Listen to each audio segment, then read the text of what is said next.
There's a challenge here, isn't there?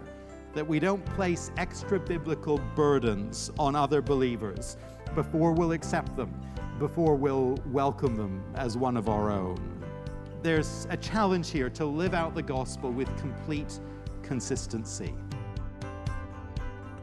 Welcome to Encounter the Truth with Jonathan Griffiths, and today we're continuing a message called Authentic Messenger, Authentic Gospel. And Jonathan, I love that you're reminding us here that it is the core of the gospel that one must believe to be welcomed into the family of God. What are some of the extra burdens, if you will, that you think you see Christians placing on new believers?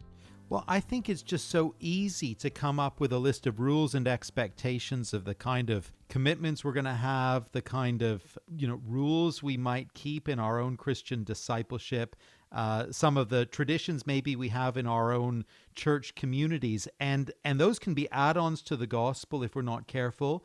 And when someone comes with a fresh understanding of salvation in Christ and they come and join our community, join our church, suddenly they discover that we've got a whole list of rules and expectations for them that they didn't see there in the Bible, maybe attending certain meetings or reading certain books or serving in particular ways, all of which may be good in and of themselves. But if we lay those things down as if you're an authentic Christian, you're going to do this, we're in danger of adding to the gospel. And it can happen so easily. Yeah, I think all of us have probably seen something like that play out. And one of the things that stuck with me years ago is when a pastor said, believer, don't expect a new believer to learn in 2 days or 2 weeks or even 2 years what God took 20 years to teach you. Well, that's absolutely right. And of course, the danger is as we welcome new believers into our community and invite them to share in our way of following Christ and our patterns of discipleship, sometimes we can put pressure on them that can be quite legalistic if we're not very, very careful about it. And as Paul is going to show us here in our passage today, we got to watch out that we're not undermining the gospel by doing things like that. Well, that passage that we're looking at today is from the book of Galatians. We're in chapter 1, looking at verses 11 through chapter 2, verse 14. So grab a Bible and join us there. Here is Jonathan. The Lord very specifically set Paul apart to be the apostle to the Gentiles, to the non-Jews. That's his commission. That's his mission. It was a special job because, of course, the gospel had begun with the people of Israel. Jesus was an Israelite, and his ministry began among the people of Israel, although, of course, it expanded beyond there. Jesus was the Jewish Messiah, the promised King of Israel. And so for Jews to believe in Jesus and follow Jesus as Savior and King, they simply had to see and believe that all the promises of the Old Testament had been fulfilled in him, their true Messiah. Now, when they made that step of belief, their whole way of life didn't need to change overnight. They didn't have to cast off all their traditions and their practices. Many of those traditions, many of those practices, they weren't necessary anymore, but they weren't contrary to the gospel. Many of them were matters of indifference. They could keep them or not keep them, but they were kind of free to work that out over time. There was no burning urgency to do so. But for the gospel to go to non-Israelites, for the gospel to go to non-Jews, there was a whole extra layer of understanding and of work that needed to be done right away. It's one thing for a profound discovery to be made, for a profound truth to come to light. And it is quite another thing for the full implications of that truth and that discovery to be worked out and taken to their final implications. Think, for example, of Isaac Newton's laws of motion and of universal gravitation. He uncovered and he articulated some very profound, very foundational truths. But it would take other scientists centuries to work out those truths to some wider implications, and we're still doing that even now. Newton's discovery led to air travel and even to space travel and much else in between. His discoveries contained the seeds of huge technological advances. But the scientists who designed the Apollo space vessels and the jumbo jet, they had significant work to do after Newton had laid down his pen. Articulating the principle was one thing, working out the implications is another. Now, the gospel says that Jesus died for our sins to pay the price of our wrongdoing before God through his death, to bring us cleansing, to reconcile us to our Maker. It says that we're made right with God simply by believing in him. That's the core truth at the heart of everything. That's the gospel in a nutshell. It was revealed by Jesus Christ and it was taught by all the apostles.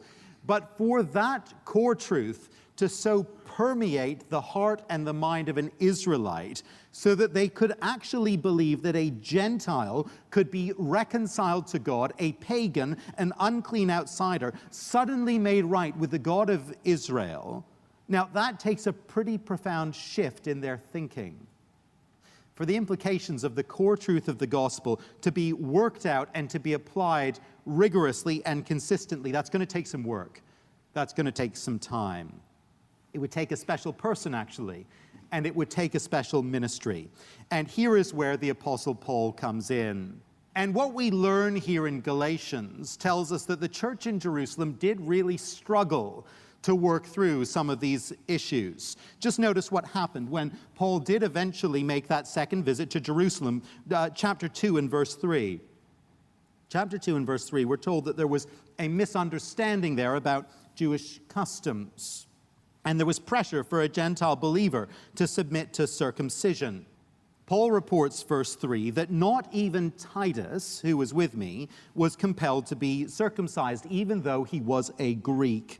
This matter arose, says Paul, because some false brothers had infiltrated our ranks to spy on the freedom we have in Christ Jesus and to make us slaves.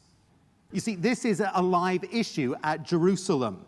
There's pressure for non-Jews to become Jews before they'll be fully accepted by God through the gospel. And the trouble even extends to the apostles, as we'll see when we come to verse 11 of chapter 2 in a moment. The gospel makes it crystal clear that we don't need to do anything in terms of religious practice or legal observance to make ourselves acceptable to the God of Israel. But for that message really to hit home, really to sink in among believers from a Jewish background at Jerusalem in the heart of Judaism, it's just going to take some time. It's going to be a messy process. And so in his great wisdom, in his infinite wisdom, God decided to take hold of a man on the Damascus road and so encounter him and so transform him that he will have such a clear grasp of the gospel that he'll be ready to take it and proclaim it to the pagans without any hindrance, without any hesitation. God in his wisdom decides to send Saul straight out into Gentile territory, no stop in Jerusalem. He keeps him right away from the potential complications of the situation there. When the communists came to power in China in 1949, they moved quickly to expel foreign missionaries. They were all gone by 1953. To all outward appearances for the global church, it was a complete disaster for the gospel when that happened. It was hard to understand why the Lord would allow such a circumstance, such a turn of events. Surely it would be so damaging, so undermining for that young Chinese church, for them to be just cut off from the more established Christian movements in the West. Surely that separation is just going to be destructive for the Chinese church. But actually, of course, as we look back on the decades since the expulsion, we can actually see that the separation has served a profound purpose for the Chinese church. The Chinese church, separated by necessity from the Western church, has been free to develop and to flourish in its very own way. The church there has been free to learn and figure out how the gospel applies and is worked out in a Chinese context. And given the explosive growth of the church in China in recent decades, it seems as though that separation has not been the disaster we might have imagined.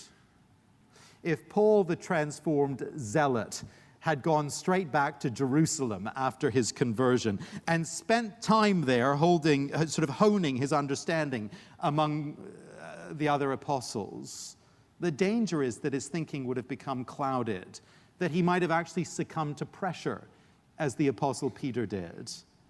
But for Paul to be able just to go to the Gentiles and without hesitation tell them that they can be justified by faith alone, without worrying about Jewish works of the law, without worrying about legal observances and rites and rituals, for him to proclaim that message with full conviction, he needed to have a standalone ministry. He needed to go off on his own. He needed to be separate. It's not that Paul's gospel was any different. He just had a different sphere of ministry, a different sphere in which he needed to apply the gospel and drive it home. The leaders at Jerusalem came to see, verse 7 of chapter 2, that Paul had been entrusted with a ministry to the Gentiles, just as Peter had to the Jews. And so seeing that Paul had been given this ministry by God, verse 9, James, Peter, and John, those reputed to be pillars, gave me the right hand of fellowship. They agreed that we should go to the Gentiles and they to the Jews, separate spheres of ministry. Within God's wise purposes, Paul was a figure of huge significance. His life quite literally changed the world. For the majority, I guess, of us here this morning who come from Gentile backgrounds, we owe a great deal, don't we, to the ministry of Paul the Apostle. You're listening to Encounter the Truth with Jonathan Griffiths, a message from the book of Galatians. It's called Authentic Messenger, Authentic Gospel. It's the second part of this message, and maybe you joined us a little late or you missed yesterday's broadcast. You can always come to our website and listen to each and every program online. Just stop by encounterthetruth.org, and there you can stream the program or download an MP3. I want to ask you to consider giving a gift as well, and as you do, we want to say thank you by sending you a book from Vaughn Roberts called True Friendship. I'll have a little bit more information about that later in the broadcast, so I hope you'll stay with us. But if you have just tuned in, we're looking at Galatians chapter 1, verse 11 through chapter 2, verse 14. So grab a Bible and join us there as we continue our message, Authentic Messenger, Authentic Gospel. Here's Jonathan. An amazing transformation, a necessary separation, and finally a painful confrontation, verse 11.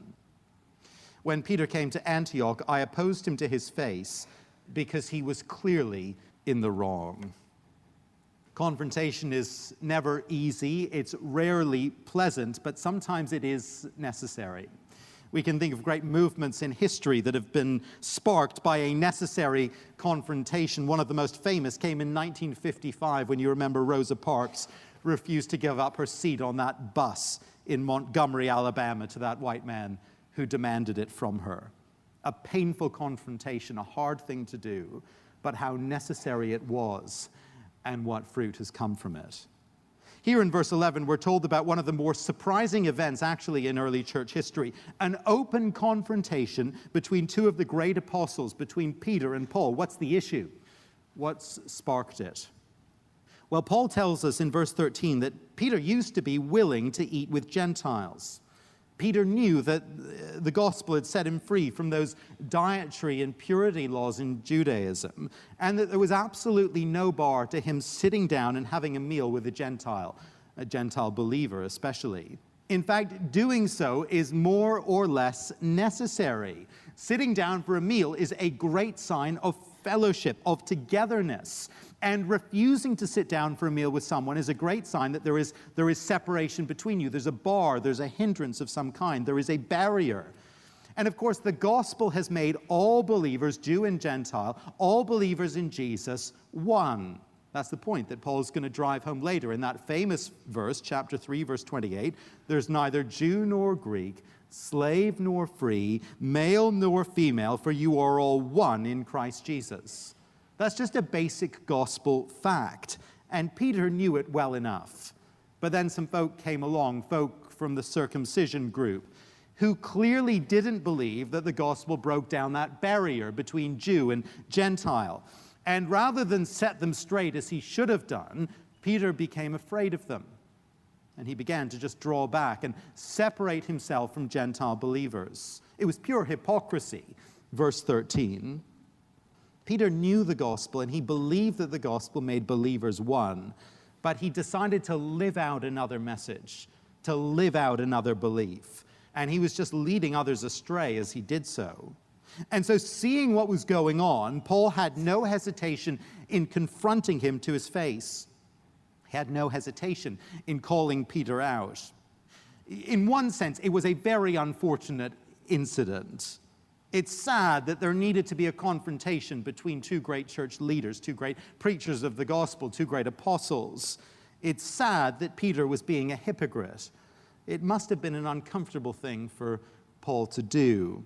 It is an unfortunate incident, but at the same time, we can see right here, actually on the page, how God used it for his purposes. Having had to work through that very thorny issue with Peter at Antioch, having had to figure out how serious Peter's behavior really was, having had to process it, think through it, pray through it, Paul was now crystal clear on the dynamics of the situation. And so now when faced with this crisis at Galatia and having to write this letter, he is able to use that experience to teach the believers at Galatia a fundamental principle about the nature and the implications of the true gospel of Jesus Christ. In fact, this story of this confrontation with Peter speaks so directly, so profoundly, so relevantly into the situation at Galatia that it's hard to know where Paul in this passage stops reminiscing and starts speaking directly to the Galatians again. By the beginning of chapter 3, he's clearly addressing the Galatians again, but where the reminiscence stops and the direct address begins, it's not entirely clear. And so here again, we see the great wisdom of God, don't we, in ordaining Paul's steps and his circumstances. The confrontation with Peter would ultimately serve the ministry in Galatia. That's wonderful to see. It's an encouragement to us to see again the profound wisdom of God, the sovereignty of God in working out his purposes. But there is more for us here in this incident. There are lessons for us to take away for our own discipleship and our own discernment. There are lessons to take away because, of course, in this incident, we receive our own warning and our own reminder, don't we, to ensure that our behavior is entirely consistent with the gospel we proclaim. Are you and I willing, are we really willing to accept anyone whom Jesus has accepted through the gospel? That's a searching question, isn't it? Do we really believe that the gospel is all that's needed, 100% sufficient to make someone right with God, to make someone part of God's family, to make someone part of our Christian family? Or do we make it clear, actually, by subtle things we say and by ways we behave, do we make it clear that for someone to become a full member in good standing of the Christian family, they need first to believe in Jesus, and then second, they need to fall into line with our particular expectations of behavior or service or family life or whatever it is we deem important in our particular Christian subculture. In order to be accepted, we subtly say and we indicate they need to become just a bit more like us. There's a challenge here, isn't there? That we don't place extra biblical burdens on other believers before we'll accept them, before we'll welcome them as one of our own. There's a challenge here, isn't there, to be very careful not to place those extra burdens, legalistic and cultural burdens, on other believers before they're welcomed in. There's a challenge here to live out the gospel with complete consistency. There's also a lesson here about how to approach a situation where we feel that other believers, perhaps other Christian leaders even, are undermining the gospel through inconsistency, through hypocrisy. Remember that last week, as we looked at the opening of the letter, we reflected a little bit on Paul's all-guns-blazing approach to those false teachers he mentions in chapter 1, calling for the outright condemnation even of anyone who would teach a false gospel. Strong language there. When the gospel is on the line, Paul clearly does not believe in holding back in any way. He models for us back there in chapter 1 an urgency and a clarity. But here in this incident with Peter, the dynamic is a little bit different. The gospel itself is not on the line, at least not directly. Peter is not teaching and preaching a false gospel. No, Paul knows full well that Peter is a legitimate apostle of Jesus Christ. He acknowledged that back in verse 8. Paul doesn't suspect or charge Peter with teaching anything false. If he did, his response would, I think, be a whole lot stronger. What he sees in Peter and his companions is a little bit different. He sees, verse 14, that they were not acting in line with the truth of the gospel. Peter knows and believes the true gospel. It's the true gospel that he proclaims. But when faced with this pressure from the Judaizing element, he has held back from living out the full implications of that gospel he proclaims. In this very fundamental way, very important way, very serious way, his behavior has been just out of step with the message he proclaims. It's a serious matter. It demands confrontation, but it's not at the same level of what we see in chapter 1, where a false gospel is being actively taught. As we saw last week when we thought about that in chapter 1, there are lessons here in terms of our discernment, in terms of how we approach differences among believers, in terms of how we react when we see believers living in a way that doesn't seem to line up with the gospel, when we see teachers living in such a way that undermines the gospel that's proclaimed. Where a false gospel is being taught, Paul models it for us in chapter 1. There's a line in the sand, and we need to be very, very clear. We refuse to let that kind of an issue pass, and we refuse to partner with false teachers. But where there is this matter of inconsistency, where the gospel's faithfully taught, but there's hypocrisy around it, when it's being undermined by a set of attitudes or behaviors, Paul's model here says there is a right place, even in a necessity, to speak into that issue, to confront it. But we aren't to just condemn or write off someone who's being hypocritical. We help them to see the truth, and we encourage them to live out the gospel consistently. In Paul, we see a life of huge significance. We see a life where God's wisdom and his grace are just evident everywhere in shaping the circumstances so that this great mission to the Gentiles could be fulfilled and achieved. Here is a life we can give thanks for, because Paul's ministry, Paul's profound understanding of how the gospel impacts Gentiles and applies to Gentiles, his ministry has impacted us profoundly, and it's key in bringing salvation even to us today. Paul's life also has a great deal to teach us. God's grace in grabbing hold of him, in transforming him so dramatically. It gives us hope, doesn't it? That even our most hostile friends can yet be saved. God's wisdom in ordaining Paul's steps, in keeping him out there on his own for that long period of time. It reminds us that God is sovereign and wise in putting his people where he needs them, for the sake of the gospel. And Paul's willingness to confront hypocrisy head on, to confront gospel inconsistency without condemning the hypocrite, without writing him off, his model challenges us. It challenges us to be consistent ourselves as we live out the gospel. And at the same time, it calls us to confront hypocrisy where we see it. A life to give thanks for, a story to learn from. What a way to wrap up our time together here and this message, Authentic Messenger, Authentic Gospel. It's part of a series called Jesus Plus Nothing.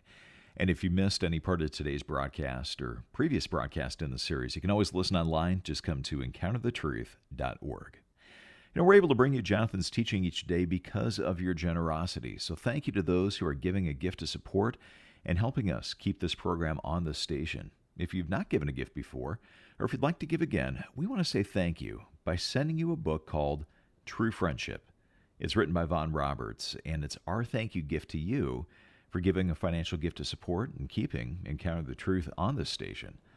You can give online by coming to encounterthetruth.org, or when you call us at 833-99-TRUTH. That's 833-998-7884. You can also drop a check in the mail if that's easier.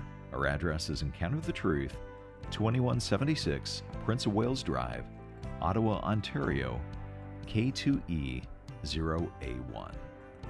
Thanks for listening today.